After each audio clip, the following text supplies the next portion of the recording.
guys, welcome back to my channel Clear Concept. I am Raksha Khan and as always I have come here to take a grammar topic which is adverb clause.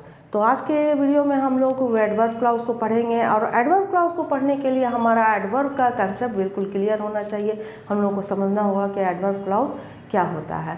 और मैं उन लोगों से एक बात कहना चाहूँगी जो बिगिनर हैं, जो इंग्लिश स्पीकिंग सीखना चाहते हैं, उन लोगों को एडवर्ब क्लाउज पर ध्यान देने की ज़रूरत नहीं है।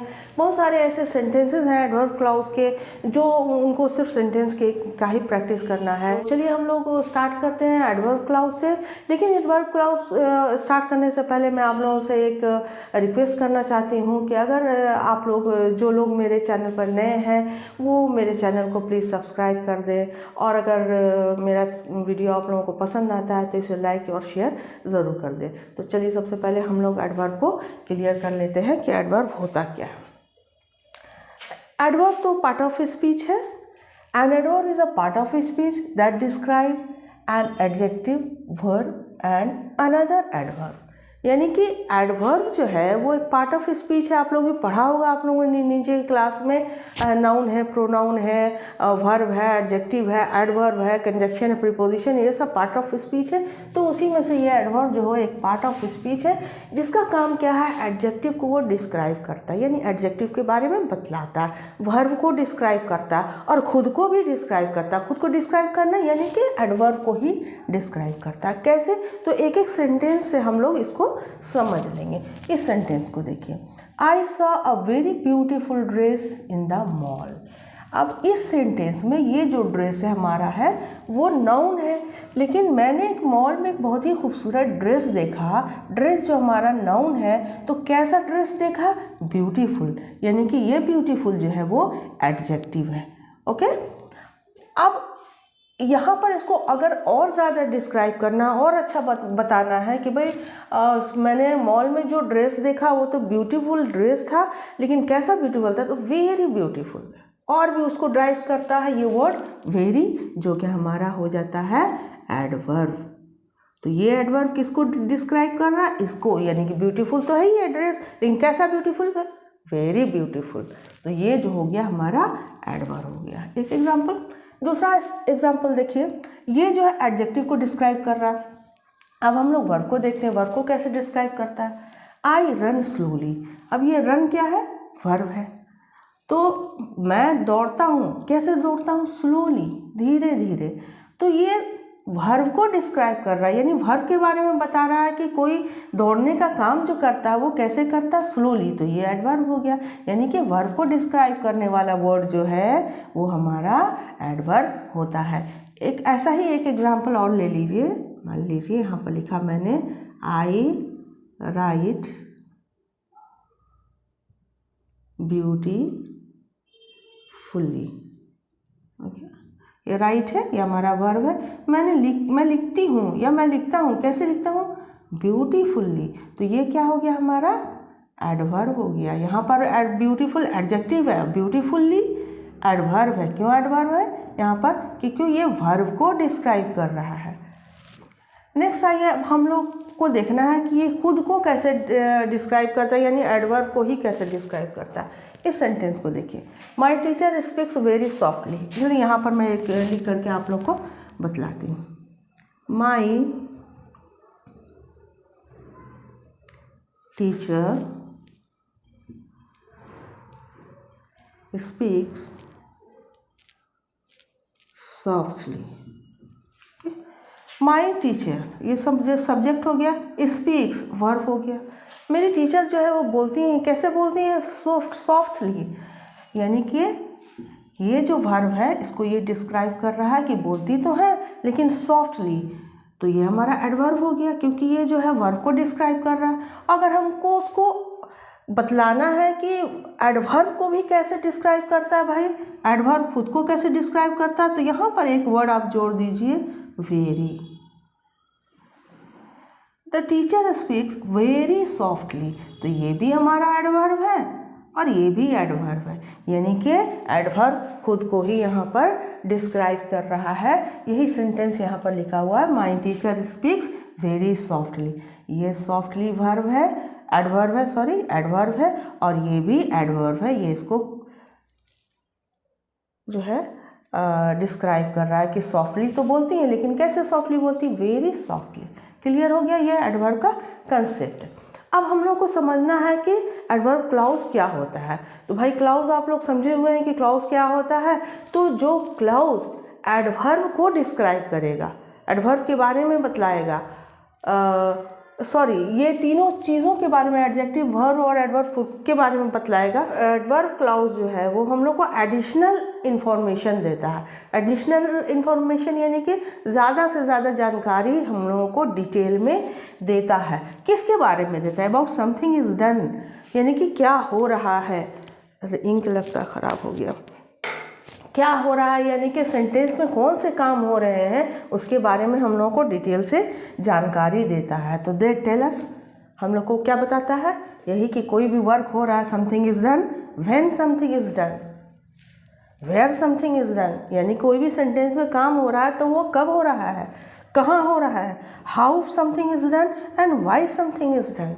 कोई भी काम अगर हो रहा है सेंटेंस में, एडवर्ब क्लाउज का काम यही है कि वो हम लोगों को इन्फॉर्मेशन देता है कि something is done, when, where, how, why, यानी कि कहाँ हो रहा है वो काम, कैसे हो रहा है, क्यों हो रहा है, ये हम लोगों को जानकारी देता है। और इसके ब्रैकेट में जो वर्ड्स लिखे हुए हैं, तो आगे सेंटेंस जब हम लोग पढ़ेंगे एडवर्ब क्लाउज का तो ये सब आप लोगों का क्लियर हो जाएगा, मैं क्लियर कर दूँगी। तो आइए एक सेंटेंस को हम लोग देखते हैं। As soon as I washed the car, it began to rain. जैसे ही मैंने अपनी कार धोई बारिश शुरू हो गई। तो इसमें हम लोगों को क्या करना है कि एडवर्ब क्लाउज कौन सा है ये हम लोगों को पता लगाना है। तो एडवर्ब क्लाउज तो वही होगा जो डिपेंडेंट क्लाउज होगा।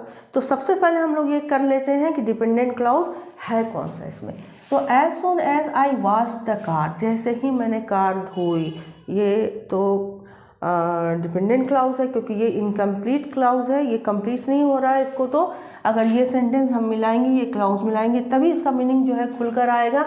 As soon as I wash the car it began to rain. तो ये हमारा जो हो गया वो डिपेंडेंट क्लाउज हो गया। और डिपेंडेंट क्लाउज अगर है तो ये हमारा एडवर्ब क्लाउज ही है। तो एडवर्ब क्लाउज कैसे होगा, क्यों ये नाउन क्लाउज क्यों नहीं हो सकता, क्योंकि नाउन क्लाउज भी तो डिपेंडेंट क्लाउज होता है, एडजेक्टिव क्लाउज भी डिपेंडेंट क्लाउज होता है। तो ये एडवर्ब क्लाउज ही क्यों है, तो उसको हम लोग कन्फर्म करेंगे। कैसे करेंगे, इस सेंटेंस को देखिए, सेंटेंस में क्या बोला जा रहा है, इट बिगेन टू रेन, बारिश शुरू हो गई, यानी कि वर्ब को डिस्क्राइब कर रहा है। यहाँ पर वर्ब के बारे में बताया जा रहा है कि ये बारिश शुरू हुई, यानी बारिश शुरू होने का काम जो हुआ वो कब हुआ, जैसे ही मैंने अपनी कार धोई। तो जब वर्ब को डिस्क्राइब करने वाला क्लाउज क्या होता है, एडवर्ब क्लाउज। क्लियर हो गया कि ये एडवर्ब क्लाउज हो गया एक बात। दूसरी बात कि ये जो वर्ड है एज सुन एज, ये जो कंजक्शन है हमारा, इसमें देखिए कहाँ पर है, ये व्हेन वाले कॉलम में है, यहाँ पर एज सुन एज, जैसे ही, यानी कि इस तरह के वर्ड से शुरू होने वाले जितने भी एडवर्ब क्लाउज हैं सब इसका जवाब देंगे, यानी यही बताएंगे कोई भी काम हुआ तो वो कब हुआ। अब ये आप लोग को क्लियर समझ में आ गया होगा। नेक्स्ट सेंटेंस को देखिए, she must keep practicing the dance until she gets it right, यानी कि उसको अपने डांस प्रैक्टिसिंग को जारी रखना चाहिए जब तक कि वो पूरी तरह से उसको सही सीख न ले। तो अब हम लोगों को सबसे पहला काम क्या करना है, डिपेंडेंट क्लाउज खोजना। डिपेंडेंट क्लाउज को खोजने का एक और तरीका कि जहाँ से ये जो ये वाला वर्ड शुरू होता है ना, डिल है, सुन एज है, वेयर एवर है, बिफोर है, बस वहीं से पकड़ लेना, लेकिन इसको समझते हुए, सिर्फ पकड़ना नहीं, यहाँ से इसको समझते हुए कि जो इनकम्प्लीट रहेगा, डिपेंडेंट रहेगा, इसका मीनिंग नहीं आएगा खुल करके, वही हमारा होगा डिपेंडेंट क्लाउज। तो until she gets it right, ये तो बिल्कुल डिपेंडेंट है, और यहाँ पर इसका इसका मीनिंग जो है वो पूरा का पूरा आ रहा है। She must keep practicing the dance, उसे अपनी प्रैक्टिस जारी रखनी चाहिए। ये तो एक कंप्लीट सेंटेंस है। तो ये हो गया इंडिपेंडेंट सेंटेंस। ये क्या हो गया आपका, इंडिपेंडेंट सेंटेंस, इंडिपेंडेंट सेंटेंस। और ये हो गया हमारा डिपेंडेंट सेंटेंस। डिपेंडेंट को ही हम लोग सब ऑर्डिनेट क्लाउज भी कहते हैं, और यही हमारा हो गया एडवर्ब क्लाउज। एडवर्ब क्लाउज कैसे हो गया, इसको हम लोग कन्फर्म करते हैं, क्योंकि यहाँ पर जो कीप प्रैक्टिसिंग द डांस, यानी डांस को जारी रखने की बात हो रही है, यानी कि वर्ब की बात हो रही, तो इसी वर्ब को यहाँ पर डिस्क्राइब कर रहा है कि ये काम कब तक जारी रखना है, जब तक कि वो पूरी तरह से सीख नहीं लेती है। तो क्लियर हो गया कि वो एडवर्ब क्लाउज है। नेक्स्ट आइए, I get up before the sun rises.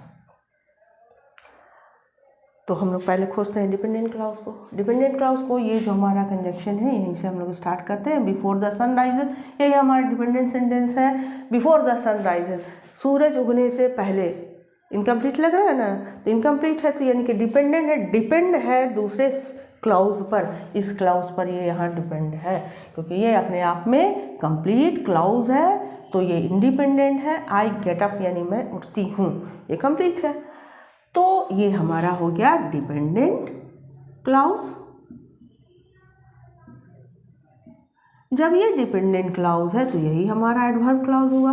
तो एडवर्ब क्लाउज कैसे है, क्यों नहीं एडजेक्टिव क्लाउज है, तो इसको हम लोग कन्फर्म करते हैं कि एडवर्ब क्लाउज का काम क्या है भाई। तो एडवर्ब क्लाउज का काम ही है एडजेक्टिव को डिस्क्राइब करना, वर्ब को डिस्क्राइब करना, एडवर्ब को डिस्क्राइब करना। तो ये किसके बारे में किसको डिस्क्राइब करता है, उसको हम लोग चेक कर लेते हैं। आई गेट अप, मैं उठती हूँ, यानी कि उठने का काम हो रहा है, यानी कि ये जो है वर्ब है और ये वर्ब को डिस्क्राइब कर रहा है। तो वर्ब को डिस्क्राइब करने वाला क्लाउज जो है वो एडवर्ब क्लाउज है। तो ये हो गया पक्का कि ये हमारा एडवर्ब क्लाउज है।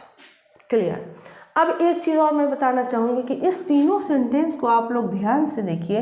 इस तीनों में टाइम की बात हो रही है, टाइम बताया जा रहा है। टाइम का मतलब सिर्फ ये नहीं होता कि 1 बजे 2 बजे 3 बजे, ये नहीं होता। टाइम का मतलब कि किस टाइम में कौन सा काम हुआ। जैसे इस सेंटेंस में बारिश शुरू हो गई, तो बारिश शुरू कब हुई, जैसे ही मैंने कार धोई, as soon as I wash the car. तो इसमें टाइम बताया जा रहा है। इसमें देखिए, इसमें भी टाइम बताया जा रहा है कि उसको प्रैक्टिस जारी रखनी है। कब जारी रखनी, कब तक जारी रखनी है, जब तक कि until she gets it right, जब तक कि वो सही तरीके से उसे जान न ले, सीख न ले।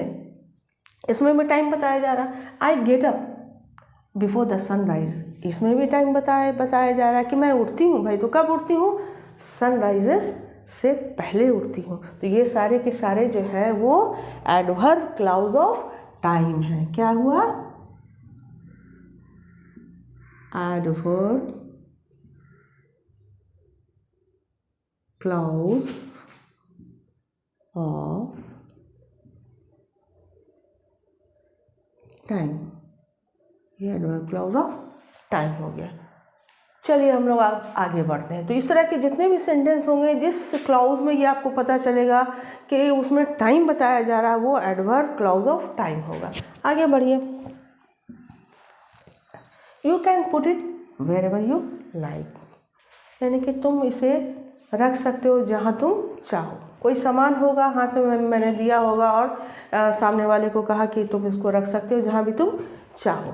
तो इसमें हम लोगों को क्या करना है कि पहले डिपेंडेंट क्लाउज को ढूंढते हैं हम लोग, उसके बाद उसको कंफर्म करते हैं कि एडवर्ब क्लाउज है या नहीं है। तो डिपेंडेंट क्लाउज तो हमारा वेयर एवर, वेयर, ये जो कंजक्शन है वहीं से ही शुरू होता है। इसको भी एक ट्रिक है इसको पकड़ने का, लेकिन इसको हमको कंफर्म भी करना भाई कि कैसे ये डिपेंडेंट क्लाउज है। तो यू कैन पुट इट, तुम इसे रख सकते हो, ये पूरा मीनिंग है, पूरा एक कंप्लीट क्लाउज है।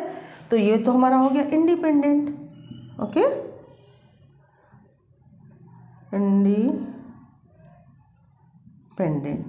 वेयर यू लाइक, जहाँ तुम चाहो, ये हो गया हमारा डिपेंडेंट। डिपेंडेंट क्लाउज है, तो जब डिपेंडेंट क्लाउज है तो यही वाला होगा एडवर्ब क्लाउज। हम लोग कंफर्म कर लेते हैं। यू कैन पुट इट, यानी कोई भी सामान है तो उसको रखना है। पुट इट, तुम रख सकते हो। यू कैन पुट इट, तुम रख सकते हो। वर्ब की बात हो रही है, तो कहाँ रख सकते हो भाई, वेयर एवर यू लाइक, जहाँ तुम चाहो। तो ये क्लियर हो गया कि एडवर्ब क्लाउज है। नेक्स्ट आइए, I sign my name where he showed me, मैंने वहाँ साइन कर दिया जहाँ जहाँ उसने बताया। आई साइन माई नेम, मैंने अपने नाम का साइन कर दिया। ये इंडिपेंडेंट सेंटेंस है, इसका मीनिंग पूरा का पूरा आ रहा है। तो ये हो गया हमारा इंडिपेंडेंट सेंटेंस, यानी कि मेन क्लाउज। और ये हो गया हमारा dependent class, where he showed me, जहाँ उसने मुझे दिखाया। डिपेंडेंट क्लाउज को हम लोग सबऑर्डिनेट क्लाउज भी कहते हैं। डिपेंडेंट क्लाउज हो गया। और यही हमारा एडवर्ब क्लाउज हो गया। चलिए कंफर्म कर लेते हैं। आई साइन माई नेम, मैंने अपना नाम का सिग्नेचर किया। तो सिग्नेचर करना क्या हो गया हमारा, वर्ब को ये डिस्क्राइब कर रहा है कि सिग्नेचर किया तो कहाँ किया, जहाँ जहाँ उसने मुझे बताया, जहाँ उसने मुझे बताया। क्लियर। नेक्स्ट आइए, I will carry the goods wherever you want, मैं सामान ले जाऊंगा जहाँ भी तुम चाहो। तो I will carry the goods, goods मतलब सामान, मैं आपका सामान ले जाऊंगा, यानी कि ये जो है कंप्लीट क्लाउज है, इसका मीनिंग पूरा का पूरा आ रहा है। वेयर एवर यू वांट, जहाँ भी तुम चाहो, ये इनकम्प्लीट है तो डिपेंडेंट सेंटेंस है। तो जब ये डिपेंडेंट सेंटेंस है तो यही हमारा एडवर्ब क्लाउज होगा। कैसे होगा, अब देखिए, I will carry the goods, carry the goods सामान ढोने की बात हो रही है, यानी कि वर्ब की बात हो रही है कि भाई हम आपके सामान को कैरी करूँगा कहाँ तक, जहाँ तक तुम चाहो, वेयर एवर यू वांट। तो क्लियर हो गया कि ये जो वर्ब को डिस्क्राइब करने वाला जो क्लाउज होता है वो एडवर्ब क्लाउज होता है। क्लियर हो गया। एक चीज़ और इसमें आप ध्यान दीजिए कि इस तीनों में किस चीज़ की बात हो रही है, इस चीज़ में प्लेस की बात हो रही है। कैसे, you can put it wherever you like, जहाँ भी तुम चाहो वहाँ उसको रख सकते हो। तो किसी जगह की ही बारे में बात हो रही है ना, कि इस सामान को भाई रखना है, तो प्लेस के बारे में बात हो रही है भाई यहाँ पर। ओके, इसको देखिए, I sign my name, I sign my name where he showed me, जहाँ उसने मुझे बताया, तो वो भी प्लेस की बात हो रही। कागज़ पे कोई प्लेस होगा, वहाँ पर हमको साइन करना, इसमें भी प्लेस की बात हो रही है। इसको देखिए, I will carry the goods wherever you want, यहाँ पर भी प्लेस की बात हो रही है कि कोई भी सामान मैं ले जाऊँगा तो कहाँ ले जाऊँगा, जहाँ भी तुम चाहो, तो किसी प्लेस में ही ले जाना होगा, तो इसमें भी प्लेस की बात हो रही है। तो जिस क्लाउज में, एडवर्ब क्लाउज में सिर्फ प्लेस की बात होती है, तो उसको हम लोग क्या कहते हैं, उसको कहते हैं adverb clause of place, adverb clause of place. तो इस वीडियो में आप लोगों ने दो चीज़ें सीखी कि एडवर्ब क्लाउज क्या होता है, एडवर्ब क्लाउज ऑफ टाइम क्या होता है, एडवर्ब क्लाउज ऑफ प्लेस क्या होता है। जो बिगनर हैं, जो इंग्लिश स्पीकिंग सीखना चाहते हैं और बिल्कुल शुरुआत से सीखना चाहते हैं, तो इन सारे सेंटेंसेस को आप स्पीकिंग में यूज़ कर सकते हैं। जैसे I saw very beautiful dress in the mall, I want to buy it, मैंने ऐसे खूबसूरत ड्रेस मॉल में देखा, मैं इसे ख़रीदना चाहती हूँ। आप अपनी मम्मी को या आप अपने हस्बैंड को या किसी जो आपके बड़े हैं उनसे आप ये कह सकते हैं, if you have some money please give me, I want to buy some beautiful dresses from the mall, I saw a very beautiful dress in the mall, I want to buy it. Okay, next sentence को देखिए, as soon as I wash the car it begin to rain. तो इसको आप लोग change भी कर सकते हो, as soon as I cook the food that kids started to eat. इस तरह से करके आप एक सेंटेंस को 5 बार बोलिए, 6 बार बोलिए और उसको प्रैक्टिस करिए। जैसे ये एकदम बिल्कुल सिंपल सेंटेंसेस है। If you really want to practice speak English, you can start with simple sentences. For example, I get up before the sun rises and go to the kitchen and start the preparation for the breakfast. तो इस तरह से आप लोग छोटे छोटे sentences को लेकर के आप स्पीकिंग प्रैक्टिस सीख सकते हैं। तो नेक्स्ट वीडियो में मैं आप लोगों को बताऊंगी एडवर्ब क्लाउज के ही बारे में। इसमें मैंने सिर्फ 2 ही एडवर्ब क्लाउज पढ़ाए हैं, एडवर्ब क्लाउज ऑफ टाइम और adverb clause of place. Next में मैं adverb clause of condition, adverb clause of purpose और भी एडवर्ब होते हैं, एडवर्ब क्लाउज होते हैं, जो नेक्स्ट वीडियो में मैं आप लोगों को बताऊंगी। तब तक के लिए गुड बाय, गुड लक।